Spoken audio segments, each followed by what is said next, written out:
Standing in the lawyer's office, I never expected Uncle Marcus to leave me his entire estate worth $3 million.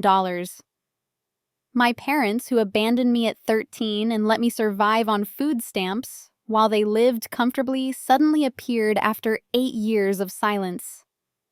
Their faces weren't filled with joy at my success or relief that I survived their neglect. Instead, I saw pure greed burning in their eyes as they demanded their rightful share of Uncle Marcus's fortune, claiming I owed them everything. Before we dive into this family betrayal that changed everything, I want to know where you're watching from. Hit that like button if you're ready for some serious family drama, and subscribe, because this story has twists that will leave you questioning everything you thought you knew about blood family. Trust me, you won't want to miss how this unfolds. My name is Serafina, and I learned early that blood doesn't guarantee love. When I was 13, my parents Robert and Margaret made a decision that would haunt our family forever. They simply walked away. It wasn't a dramatic scene with slamming doors or tearful goodbyes. One morning, I woke up to find a note on the kitchen table that read, "We can't handle this anymore. Your uncle will take care of you." But Uncle Marcus lived 3 states away and had no idea they were dumping me on his doorstep. For 2 weeks, I survived on cereal and whatever I could find in our nearly empty pantry. The electricity got shut off. The water followed. When the landlord came knocking about unpaid rent, I realized my parents weren't coming back. They had vanished completely, taking their car, their belongings, and every photograph that proved I had ever been part of their lives. I called Uncle Marcus from a neighbor's phone, sobbing as I explained the situation. He drove 18 hours straight to get me his face, a mixture of rage and heartbreak when he saw my condition. I had lost 15 pounds in 2 weeks. My clothes hung off my tiny frame like rags. "How could they do this to a child?" he whispered, wrapping me in the warmest hug I had felt in years. Uncle Marcus brought me to his home in Colorado, where he ran a successful construction company. He wasn't wealthy by mansion standards, but he was comfortable kind, and most importantly, he wanted me. He enrolled me in school, bought me clothes, and slowly helped me rebuild my shattered confidence. During those 8 years, I heard nothing from my parents. No birthday cards, no Christmas calls, no inquiries about my well-being. Uncle Marcus tried to track them down several times, hiring private investigators and posting on social media. They had essentially vanished, changing their names and moving frequently to avoid any responsibility for their abandoned daughter. I threw myself into my studies, graduating as valedictorian and earning a full scholarship to college. Uncle Marcus attended every school event, cheering louder than any parent in the crowd. He taught me to drive, helped with homework, and listened patiently as I worked through my abandonment issues with therapy. 3 months ago, Uncle Marcus was diagnosed with stage 4 pancreatic cancer. The decline was rapid and devastating. During his final weeks, he spent hours with his lawyer, updating his will and making arrangements. He never told me the details, only saying he wanted to make sure I would be taken care of forever. When he passed away peacefully in his sleep, I felt like an orphan all over again. The funeral was small but meaningful, attended by his business partners, neighbors, and friends who had become my chosen family over the years. Then came the reading of the will. I sat in the lawyer's oak-paneled office, expecting maybe a small inheritance to help with college expenses. Mr. Davidson, Uncle Marcus's longtime attorney, cleared his throat and began reading the legal document that would change everything. To my beloved niece, Serafina, who brought joy and purpose back into my life when I thought it was too late for such gifts, I leave my entire estate. This includes my home, my business shares, all bank accounts, investments, and personal property. The total value is approximately $3.2 million. My mouth fell open. I had no idea Uncle Marcus had accumulated such wealth. His lifestyle had been modest, practical. He drove a 10-year-old truck and shopped at discount stores. But apparently, he had been a shrewd investor and had built his construction company into something much more valuable than I realized. Mr. Davidson continued reading specific instructions Uncle Marcus had left. He had anticipated that my parents might resurface and included explicit language preventing them from making any claims on the inheritance.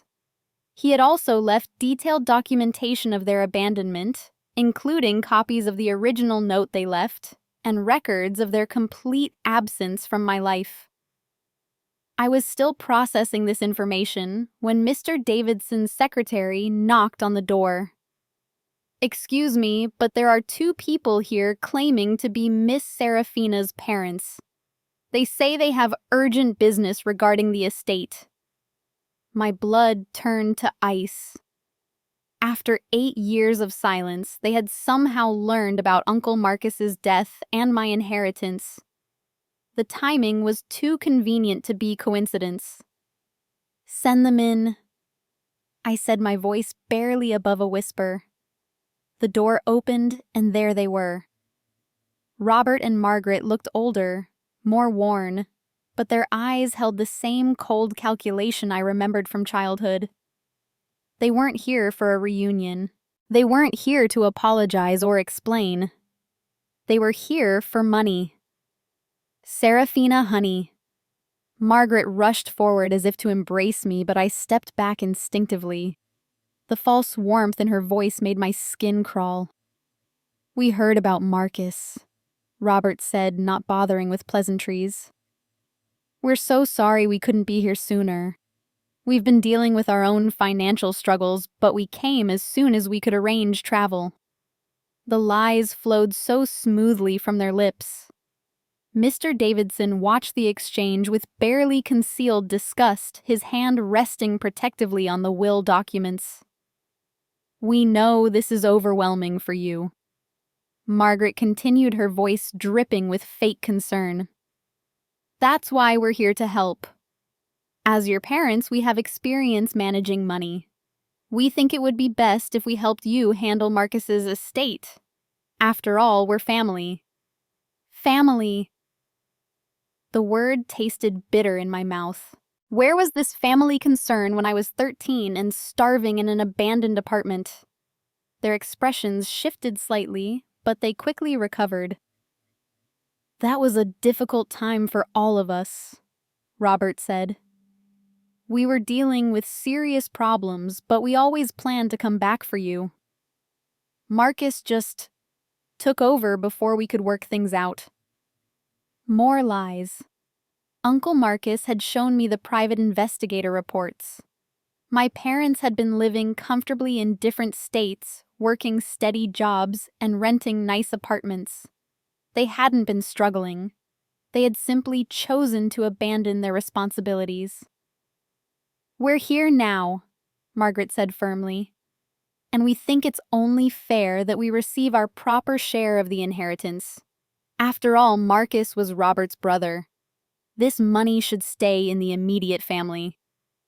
The audacity was breathtaking. They wanted to claim inheritance from the man who had saved me from their neglect, who had given me love and stability when they had provided nothing but abandonment and trauma. "The will is very specific," Mr. Davidson interjected coldly. "Miss Serafina is the sole beneficiary. There are no provisions for anyone else." But I could see the determined gleam in my parents' eyes. This was just the beginning of their campaign. They had found me after 8 years of silence, and they weren't going to give up easily on $3 million. The next few weeks became a masterclass in manipulation and legal warfare. My parents didn't just disappear quietly after being told they had no claim to Uncle Marcus's estate. Instead, they launched a calculated campaign that revealed the true depths of their selfishness and cruelty. They rented a small apartment in town and began what they called rebuilding our family relationship. But their version of rebuilding involved daily visits where they would alternate between fake emotional appeals and not-so-subtle threats about legal action. We've consulted with several attorneys. Robert announced during one of their uninvited visits to Uncle Marcus's house, which was now legally mine. They say we have grounds to contest the will based on undue influence. Marcus clearly manipulated you against your own parents. Margaret nodded vigorously, pulling out tissues she never actually used. We've been doing research, honey. Children who are alienated from their parents often don't understand how much damage was done to the family relationship by outside influences. Their strategy was becoming clear. They planned to paint Uncle Marcus as a manipulative figure who had poisoned me against them and themselves as victims who had been unfairly excluded from my life.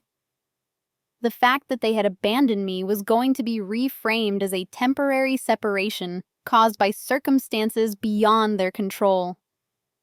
But I wasn't the traumatized 13-year-old they had left behind. 8 years with Uncle Marcus had taught me strength, critical thinking, and most importantly, how to recognize manipulation. I began documenting everything. I installed security cameras around the property and recorded every conversation with my parents. I gathered all of Uncle Marcus's carefully preserved documentation of their abandonment, including the private investigator reports that tracked their comfortable lifestyle while I was struggling alone. The breakthrough came when I discovered they had been spreading lies throughout the community. Margaret had joined a local church group and was telling everyone who would listen about her tragic separation from her daughter due to her deceased brother-in-law's interference. Marcus filled her head with lies about us. I overheard her telling Mrs. Patterson, our elderly neighbor, while I was working in the garden. We were going through a difficult divorce at the time and had to live separately to protect Serafina from the conflict. But Marcus convinced her that we had abandoned her completely. This was a complete fabrication. My parents had never divorced. Uncle Marcus's private investigators had confirmed they were still married and living together throughout the entire 8-year period. They were now creating an alternative history to support their legal challenge. I realized I needed professional help, so I hired Patricia Wong, one of the most respected estate attorneys in the state. Patricia was a tiny woman with steel in her spine and an impressive track record of defeating frivolous inheritance challenges. Your uncle was remarkably thorough, Patricia said after reviewing all the documentation. He anticipated this exact scenario and left a paper trail that would be almost impossible to dispute in court. But your parents seemed determined to try anyway. She was right.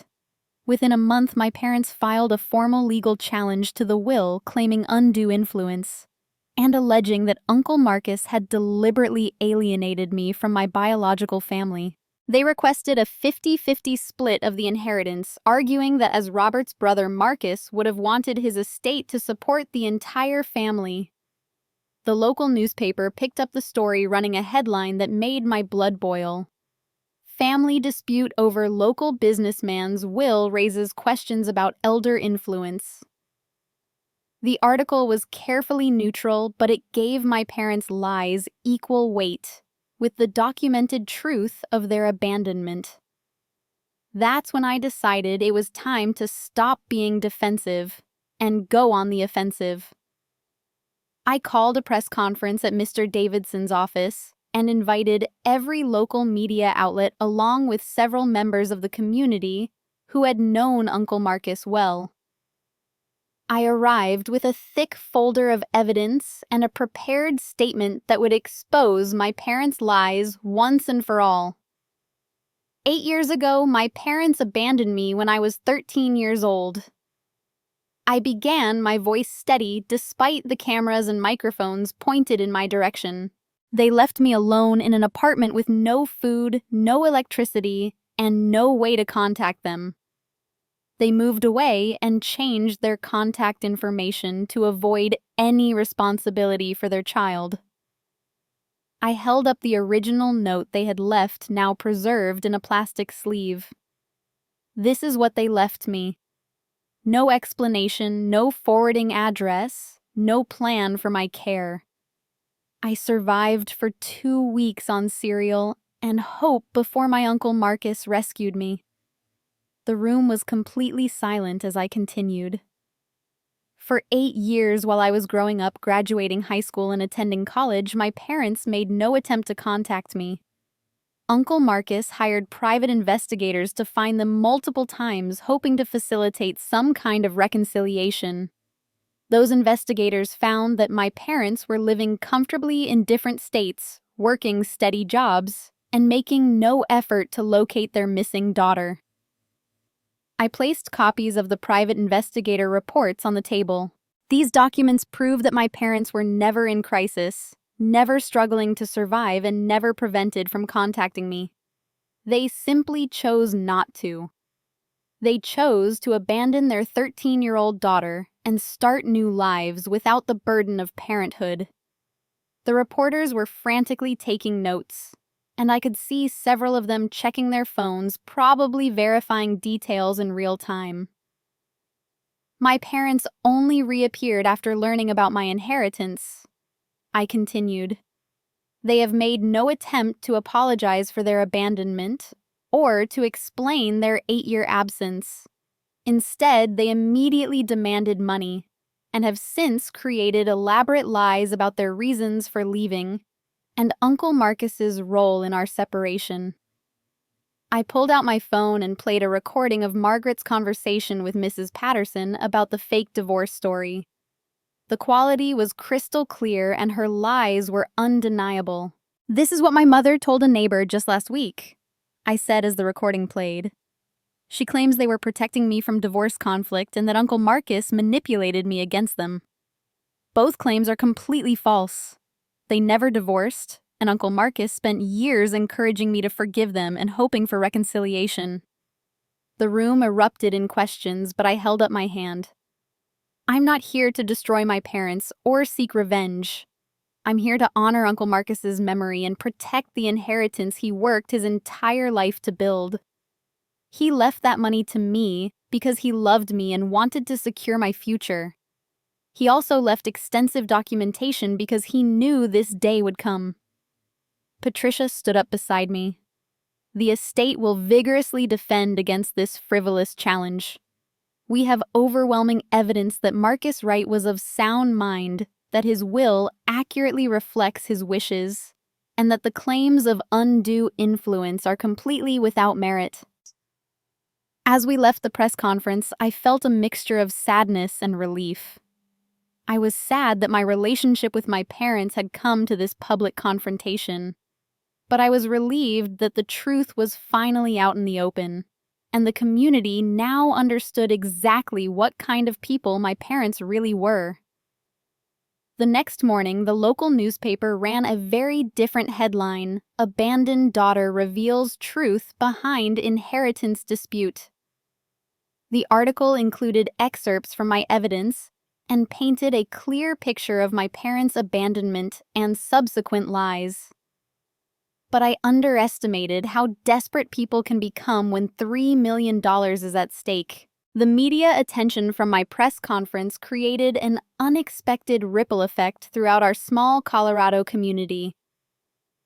People began reaching out to me with information and support that I never could have anticipated.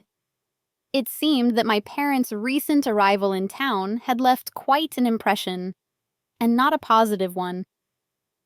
Mrs. Eleanor Hutchins, who owned the local diner where my parents had been eating regularly, was the first to contact me. "Honey, I need to tell you something about your folks," she said when she called the day after the press conference. "They've been coming in every morning for 3 weeks, and they spend the whole time on their phones. with what sounds like lawyers and reporters.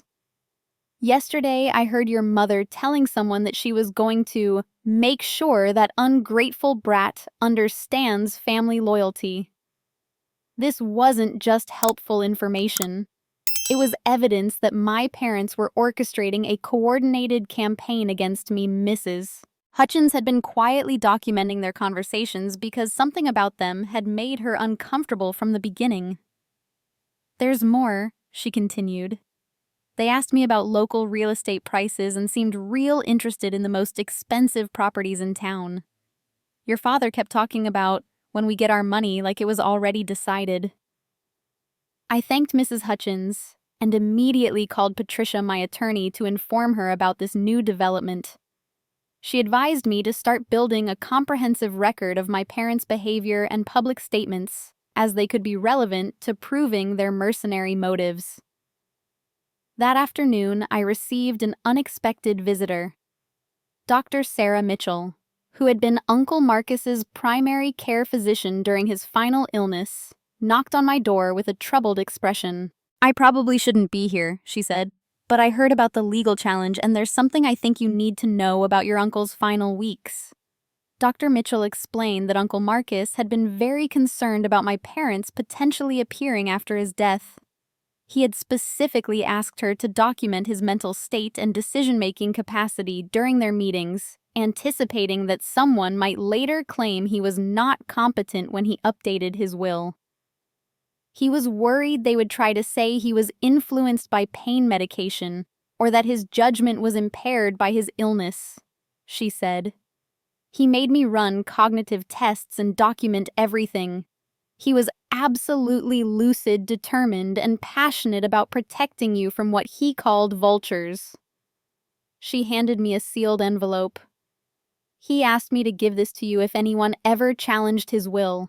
It's a letter he wrote explaining his decision along with copies of all his medical records proving his competence. Inside the envelope was a handwritten letter that brought tears to my eyes. My dearest Serafina, if you're reading this, it means the vultures have circled as I predicted. I want you to know that every decision I made regarding my estate was made with complete clarity and purpose. You are not just my beneficiary. You are my daughter in every way that matters. I chose you because you earned it through 8 years of love growth and becoming the remarkable woman I always knew you could be. Don't let anyone make you feel guilty for accepting what you deserve. Your parents chose to walk away from the greatest treasure they ever had. That was their loss and your salvation. Fight for what's yours, sweetheart. You've already survived the worst they can do to you. The letter was notarized and witnessed by Dr. Mitchell and Uncle Marcus's lawyer, making it legally significant evidence of his intentions and mental state. Word about the inheritance dispute had spread beyond our local community, and I began receiving contact from advocacy groups that specialized in protecting abandoned children and inheritance rights. Maria Santos, a social worker who ran a nonprofit supporting children aging out of foster care, reached out to offer both emotional support and practical assistance. What you're going through is unfortunately not uncommon, Maria explained during our first meeting. We see parents who abandon children and then reappear years later when there's money involved. We've developed resources and legal strategies to help protect young adults in situations like yours. Maria's organization had connections with investigative journalists who specialized in family exploitation cases.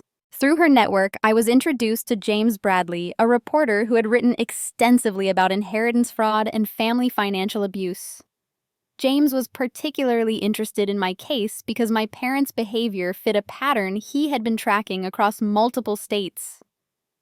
I've been investigating cases where parents abandon children and then attempt to claim their inheritance or success later in life, he explained. Your parents' timeline and tactics are remarkably similar to other cases I've documented. He offered to do a deeper investigation into my parents' activities during the 8 years they were absent from my life. What he discovered was more disturbing than I had imagined. Through public records searches and financial investigations, James uncovered that my parents had actually been quite successful during their post-abandonment years. They had started a small business-owned property and maintained comfortable lifestyles. More shocking, they had been receiving Social Security survivor benefits for me that they were supposed to forward to my guardian Uncle Marcus but had kept for themselves. "This is federal fraud," James explained grimly. "They've been collecting benefits in your name for 8 years while providing no support for your care. The total amount is approximately $32,000. This discovery transformed our defensive position into an offensive one. Not only were my parents trying to steal my legitimate inheritance, but they had already been stealing federal benefits meant for my support. Patricia immediately filed complaints with the Social Security Administration and the federal prosecutor's office. We also amended our defense of the will to include counterclaims for fraud and theft. The community support continued to grow as more people learned the details of the situation. Uncle Marcus had been a respected member of the business community, and many of his colleagues were outraged by my parents' attempt to claim his estate. They organized a legal defense fund, not because I needed the money, but as a gesture of solidarity and respect for Uncle Marcus's memory. Tom Richardson, who had been Uncle Marcus's business partner for 15 years, became one of my strongest advocates. "Marcus talked about you constantly," he told me during one of our meetings. "You were the light of his life. He used to say that raising you was the best thing he ever did, better than any business success or financial achievement." Tom had observed Uncle Marcus's careful estate planning process and could testify to his clear intentions and mental competence. He also revealed that Uncle Marcus had specifically discussed his concerns about my parents with several business associates, creating additional witnesses to his state of mind. The alliance I was building extended beyond just legal and emotional support. Dr. Rebecca Chen, a family therapist who specialized in abandonment trauma, reached out to offer professional perspective on my parents' behavior patterns. "What you're describing is consistent with narcissistic parenting," she explained. "The abandonment followed by the financial pursuit suggests they view children as objects to be discarded when inconvenient and reclaimed when profitable. This pattern often continues, even when confronted with evidence of the damage they've caused."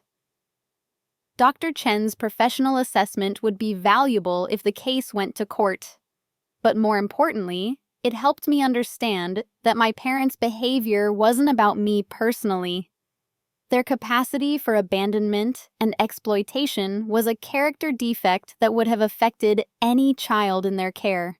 As winter approached, my support network had grown into a formidable alliance of legal professionals, community members, medical experts, and advocacy organizations.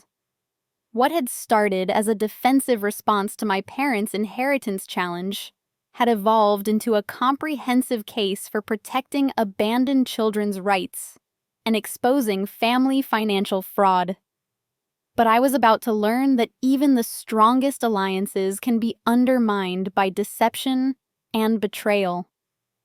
Not everyone who claimed to support me had pure motives, and my parents were more cunning than I had given them credit for.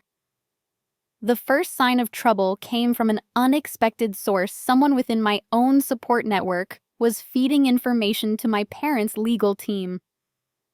The betrayal came from the person I least expected, James Bradley, the investigative journalist who had seemed so passionate about exposing family exploitation cases. I discovered his treachery in the most devastating way possible during what should have been a routine strategy meeting with my legal team. Patricia had called an emergency meeting after receiving disturbing news from the federal prosecutor's office.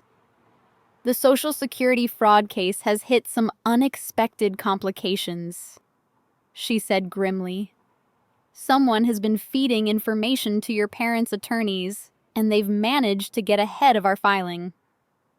My stomach dropped. What kind of information? Details about our investigation strategy, copies of witness statements, and most damaging, they somehow obtained a recording of your private conversation with Dr. Mitchell about Uncle Marcus's medical records. The recording she mentioned was from a confidential meeting in my home attended only by Dr. Mitchell, myself, and James Bradley, who had been documenting the case for his article. Only 3 people had access to that conversation. Dr. Mitchell looked shocked. I would never breach patient confidentiality or Serafina's trust. My professional reputation and license would be destroyed. That left James. Patricia pulled out her phone and showed us a legal document. Your parents' attorneys filed a motion this morning claiming that Uncle Marcus's medical records were obtained illegally and that Dr. Mitchell violated HIPAA regulations by sharing confidential information. They're requesting that all medical evidence be excluded from the case. But Uncle Marcus gave written consent for Dr. Mitchell to share those records with me, I protested. Yes, but they're arguing that the consent was obtained under duress while he was suffering from terminal illness, Patricia explained. It's a weak argument, but the fact that they know the exact details of your private conversations suggests someone has been feeding them inside information. I felt sick. James had been in my home multiple times, had access to all my documentation, and knew every detail of our legal strategy. I had trusted him completely because he seemed so passionate about exposing parental exploitation. My suspicions were confirmed that evening when James himself provided the smoking gun. He called me clearly unaware that I now suspected him and made a critical mistake. Serafina, I need to warn you about something, he said, his voice full of fake concern. I've heard rumors that your parents might have inside information about your case. You should be careful about who you trust. The audacity was breathtaking. He was warning me about the very betrayal he was committing. But more importantly, he had revealed information that hadn't been shared with him. He mentioned specific details about a witness statement that had only been discussed in a closed-door meeting he hadn't attended. I immediately called Patricia and set up a controlled test. We arranged for James to be given false information about a fictional witness, then waited to see if it would appear in my parents' legal filings. 3 days later, my parents' attorneys filed a motion addressing the fictional witness using details that had only been shared with James. The betrayal was confirmed. Patricia's investigation revealed the full scope of James's deception. He wasn't actually an investigative journalist specializing in family exploitation cases. He was a freelance writer who had been hired by my parents' legal team to infiltrate my support network and gather intelligence. They've been planning this infiltration from the beginning, Patricia discovered. James Bradley isn't even his real name. His actual name is Jeremy Brooks, and he's a former private investigator who was disbarred from legal practice for ethical violations. The betrayal cut deeper than my parents' initial abandonment because it involved someone I had chosen to trust. James had sat in my home, listened to my pain about being abandoned, and pretended to care about my situation while secretly working to undermine my case.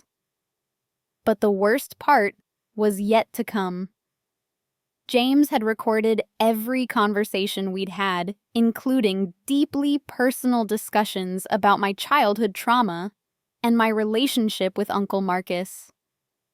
My parents' legal team now had intimate details about my emotional vulnerabilities and planned to use them against me in court. They're going to argue that your attachment to Uncle Marcus was unhealthy and that you're emotionally unstable due to abandonment issues, Patricia explained after reviewing my parents' amended legal strategy. They plan to paint you as a damaged person who manipulated a dying man for financial gain. The betrayal had given my parents' case new life just when it seemed weakest. They now had recordings of me expressing anger about their abandonment, which they planned to use as evidence of my supposed vindictiveness and emotional instability.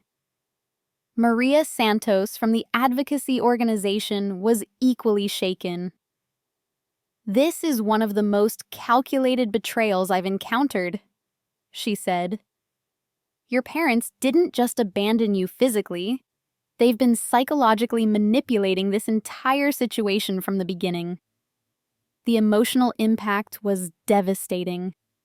I began questioning everyone in my support network, wondering who else might be secretly working against me. The paranoia was exhausting and exactly what my parents had hoped to achieve. Dr. Chen helped me understand the psychological warfare at play.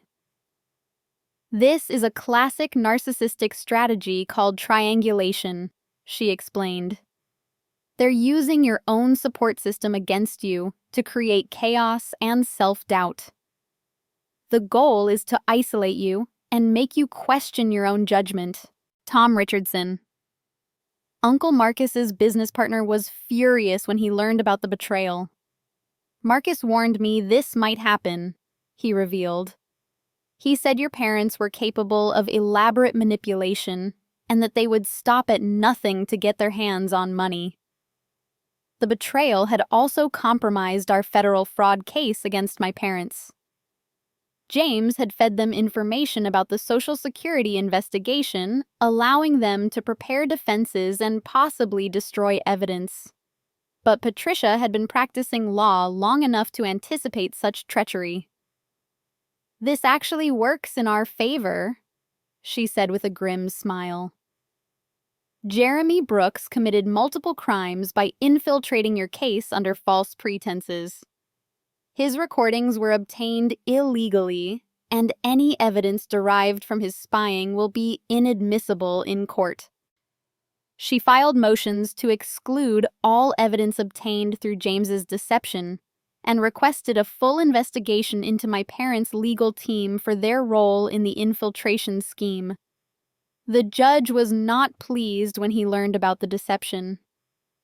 "This court will not tolerate underhanded tactics that undermine the integrity of legal proceedings," he declared during an emergency hearing.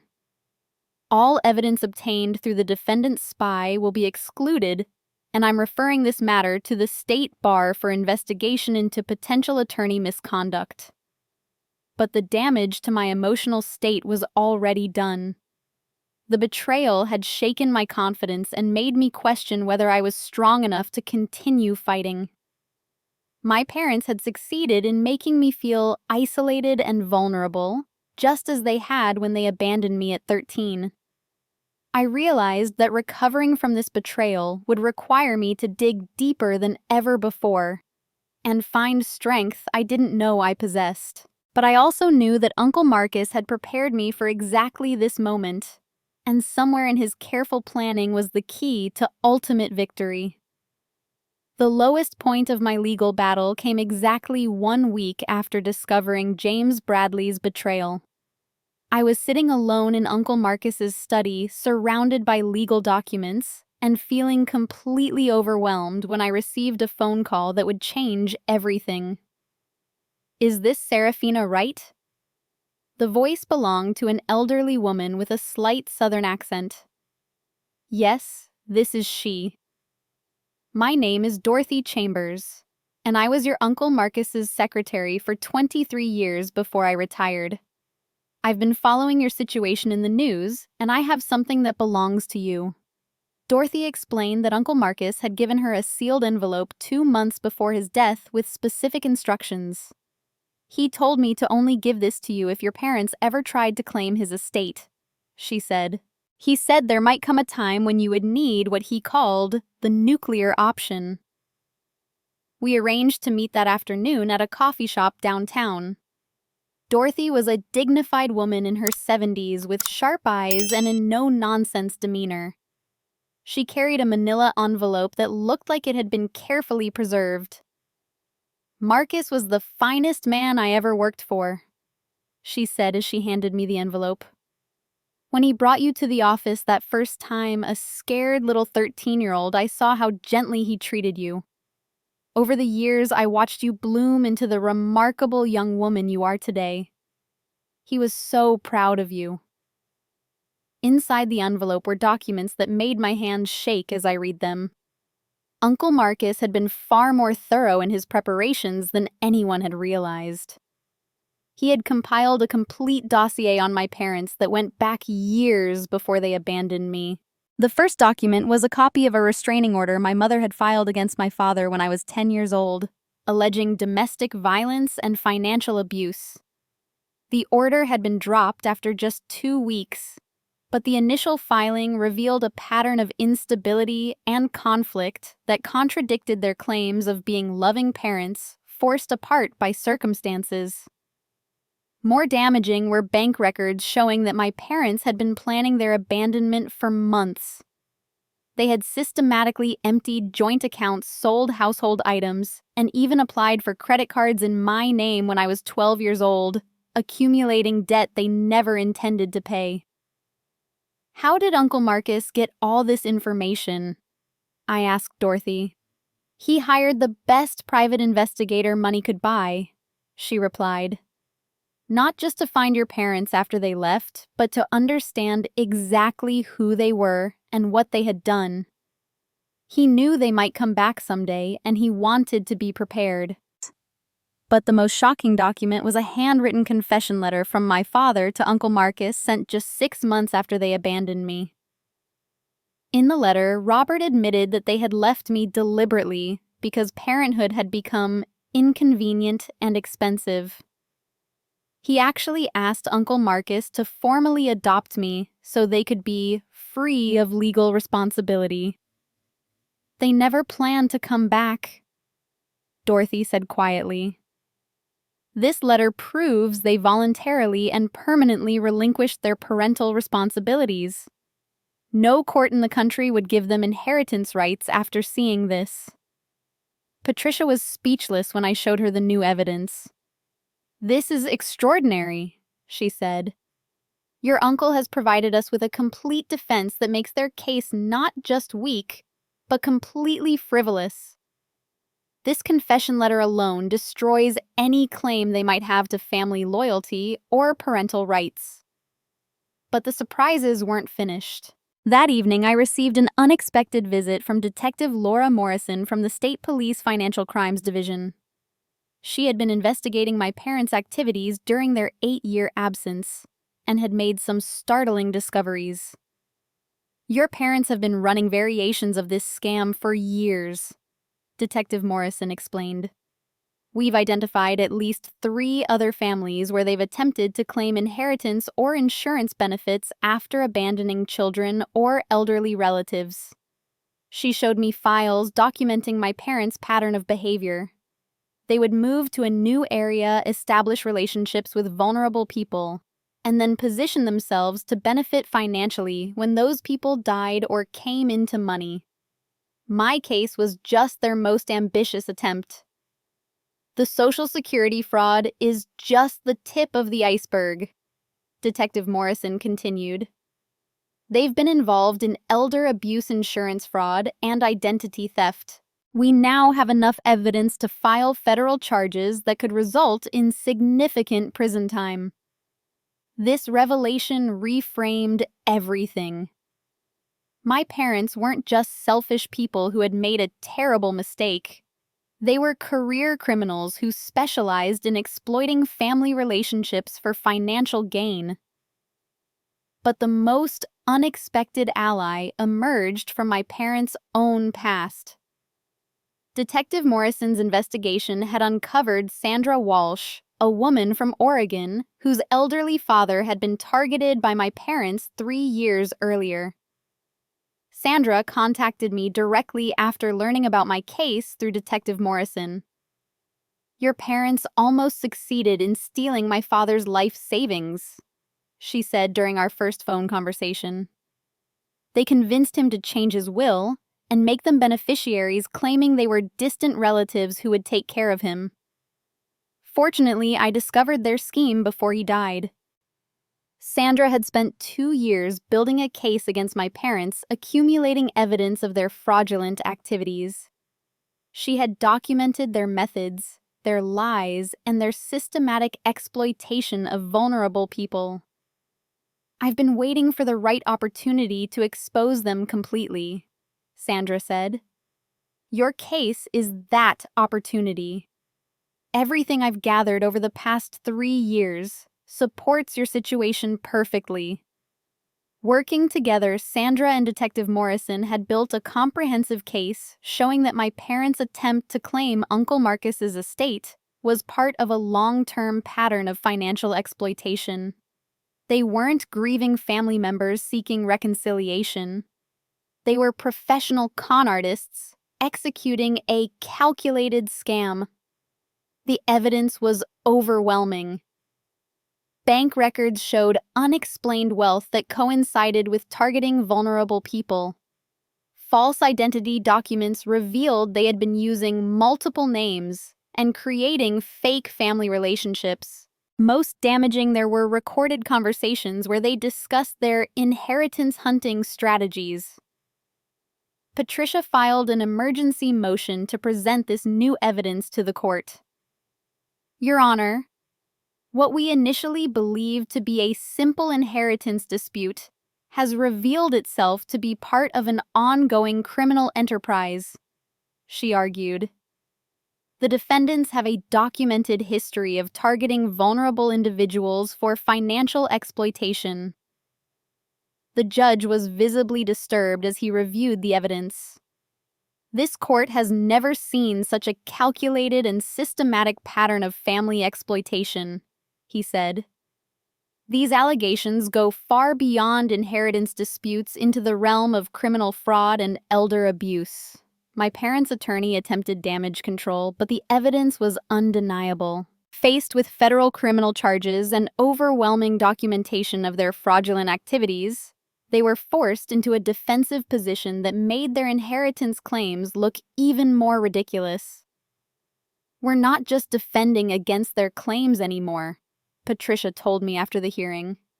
"We're participating in a federal investigation that could result in justice for multiple families they've victimized over the years." Uncle Marcus's careful preparation had provided the foundation, but the network of investigators and victims that had emerged around my case created an unstoppable force for justice. The scared 13-year-old girl my parents had abandoned was gone, replaced by a young woman with the resources and allies needed to ensure they would never hurt anyone again. The final courtroom scene played out like something from a legal drama, except the justice was real, and the consequences would last for years. 6 months after my parents first appeared demanding their rightful share of Uncle Marcus's inheritance, they sat at the defendant's table, facing not just the collapse of their inheritance claim, but serious federal criminal charges. Judge Harrison had seen enough evidence to make his decision swift and decisive. After reviewing the comprehensive evidence presented by both sides, this court finds that Robert and Margaret Collins, he used their real names, which we had discovered through Detective Morrison's investigation, voluntarily and permanently abandoned their parental responsibilities through documented confession and 8 years of complete absence from their daughter's life. He held up my father's confession letter to Uncle Marcus. This handwritten admission makes clear that the defendants deliberately relinquished all claims to family relationship for their own convenience. Their current claims are not based on love concern or legitimate family bonds, but purely on financial opportunism. The inheritance challenge was dismissed with prejudice, meaning they could never file again. But Judge Harrison wasn't finished. Furthermore, this court is forwarding all evidence of fraudulent activity to federal prosecutors for immediate investigation. The pattern of exploitation revealed during these proceedings suggests crimes that extend far beyond this inheritance dispute. My parents' faces showed no remorse, only anger at being caught. Even in defeat, they displayed the same cold calculation that had allowed them to abandon their 13-year-old daughter without looking back. Outside the courthouse, Detective Morrison confirmed that federal charges were being filed within days.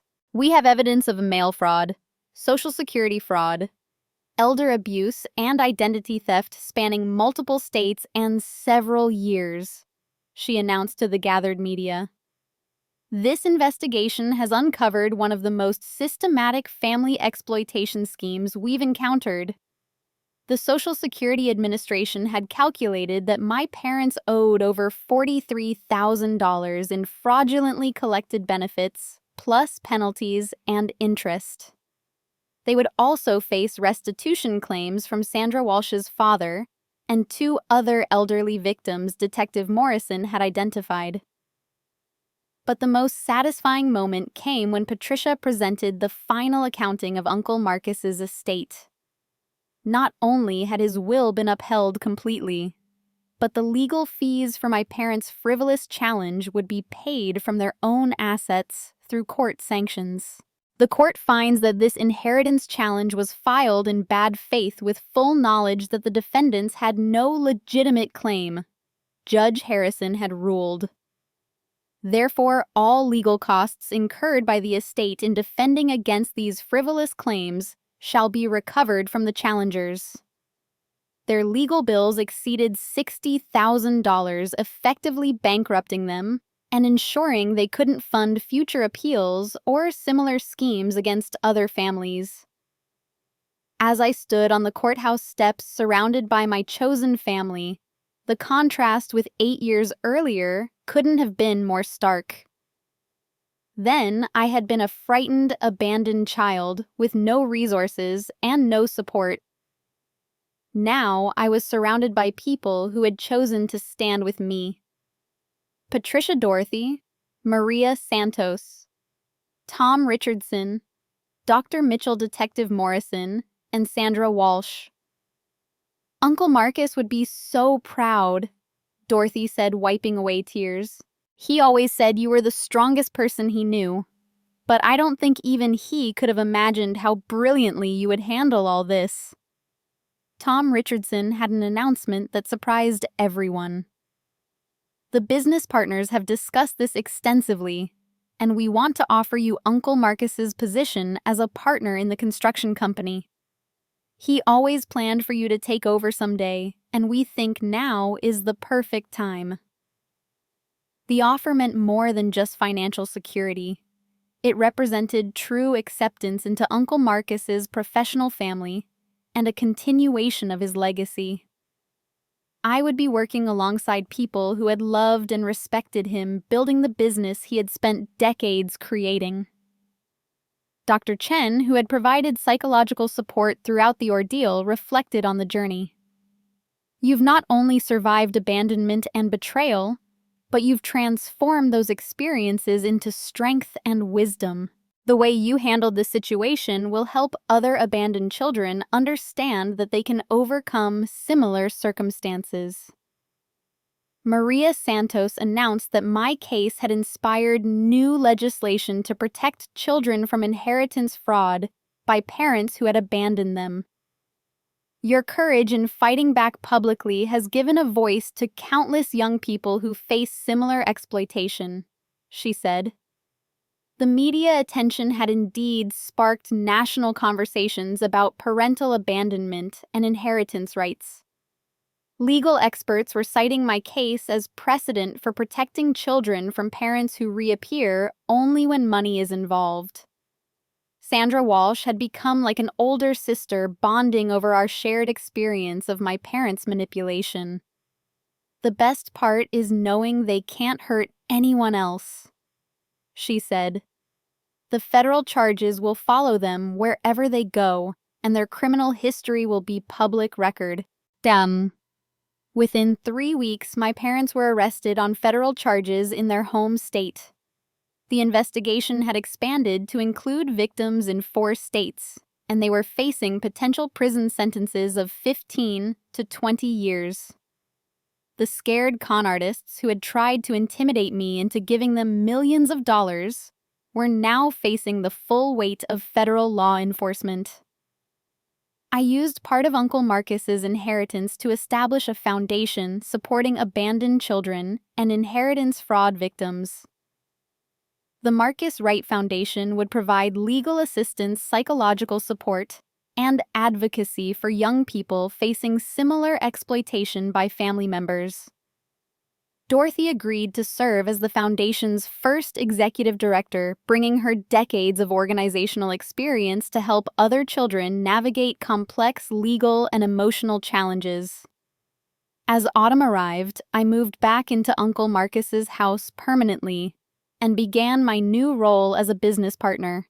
The room that had been his study became my office, where I could see his picture every day and remember the man who had saved my life and taught me that family is defined by love and choice, not just blood.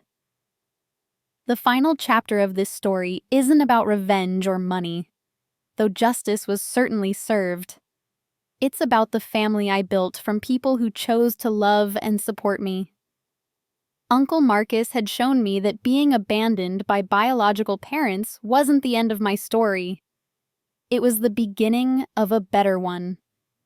Tonight, as I write this final reflection, I'm surrounded by people who prove that the strongest families are those we create through love, loyalty, and mutual support. My parents gave me life, but Uncle Marcus and my chosen family gave me everything that makes life worth living. I hope this story helps you think about your own family relationships and the difference between obligation and genuine love. Have you ever had to set boundaries with family members who only appeared when they wanted something? Have you found your own chosen family among friends who became closer than blood relatives? Drop a comment below and share your own experiences with family drama and finding real loyalty. If this story resonated with you, please hit that like button and subscribe for more real-life stories about overcoming family betrayal and building the life you deserve. Share this video with anyone who needs to hear that they can survive abandonment and create their own definition of family. Thank you for listening to my story and for understanding that sometimes the greatest act of family love is knowing when to walk away from toxic relationships and when to embrace the people who choose to stay. Remember that your worth isn't determined by who abandons you, but by how you rebuild and who you allow into your chosen family. The best revenge against those who underestimate you is living a life so fulfilling that their absence becomes a gift rather than a loss.